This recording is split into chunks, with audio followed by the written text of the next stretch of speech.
Hello everyone, in this video we will try to understand section 180 of the Bharatiya Nyaya Samhita 2023. Title is possession of forged or counterfeit coin, government stamp, currency notes और bank notes.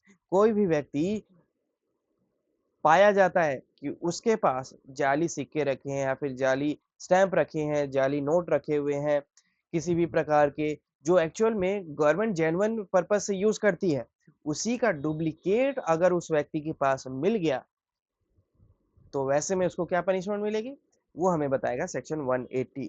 Section 180 की wordings देखिए।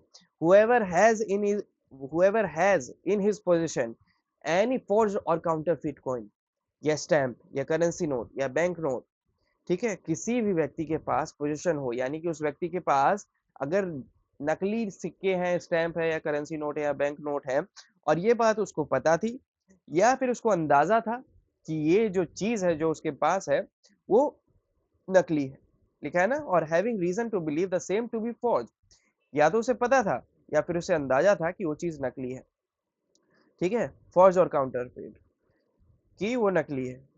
And intending to use the same as genuine, और उसका इरादा देखिए, वो उस चीज को पता होने के बावजूद उसको जेन्युइन जेन्युइन नोट की तरह यूज करना चाहता था, जेन्युइन सिक्के की तरह, जेन्युइन कॉइन की तरह, जेन्युइन स्टैम्प की तरह उसको यूज करना चाहता था, ऐसा प्रिटेंड करके कि मान लो वो ओरिजिनल ही है, जबकि उसको पता था कि वो जाली है, नकली है। तो ऐसी परिस्थिति में क्या पनिशमेंट मिलेगी? Shall be punish with imprisonment of either description for a term which में एक्सटेंड टू 7 years और विद फाइन और विद बोथ। तो ऐसी परिस्थिति में उसको 7 साल तक की कारावास की सजा हो सकती है, चाहे रिग्रेस हो या सिंपल हो। रिवर्स यानी कि कठोर कारावास, सिंपल यानी कि सरल कारावास, दोनों में से किसी भी प्रकार की कारावास हो सकती है। मैक्सिमम पनिशमेंट कितनी डिसाइड की गई है? 7 years, ठीक है, तो 7 साल या 7 से कम तक की पनिशमेंट दे सकते हैं उसको।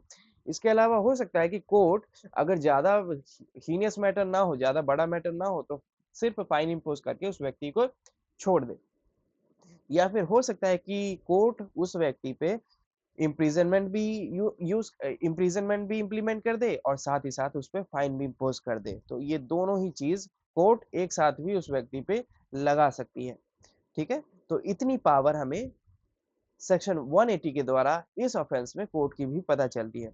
एक्सप्लेनेशन इसका क्या कहता है? If a person establishes the position of the forge और counterfeit coin, stamp, currency note और bank note to be from a lawful source, it shall not constitute an offense under this section।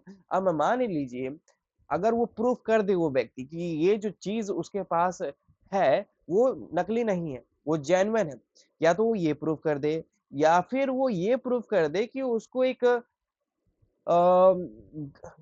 Government office के through ही ये चीज जो है, ये जो जाली चीज है ये मिली है, समहाउ किसी लीगल तरीके से ही मिली है, इसमें इसका कोई मेलाफाइड इंटेंशन नहीं था, ठीक है। तो अगर ये सारी चीजें अगर वो प्रूफ कर देता है तब वो इस अपराध के दायरे में, इस ऑफेंस के दायरे में नहीं आएगा, अन्यथा वो दोषी पाया जाएगा तो उसको 7 साल तक की सजा हो सकती है इस अपराध में, इस ऑफेंस में, ठीक है। तो ये था सेक्शन 180। अब इसको रीड आउट करके क्लोजर दे देते हैं। और section 180 says possession of forged or counterfeit coin, government stamp, currency notes or bank notes, whoever has in his possession any forged or counterfeit coin, stamp, currency note or bank note, knowing or having reason to believe the same to be forged or counterfeit and intending to use the same as genuine or that it may be used as genuine, shall be punished with imprisonment of either description for a term which may extend to 7 years or with fine or with both. Explanation says, if a person establishes the position of the forged or counterfeit coin, stamp, currency note, or banknote to be from a lawful source, it shall not constitute an offense under this section. This was section 180. We will discuss the next section in our next video. Till then, have a good time. Bye bye and thank you.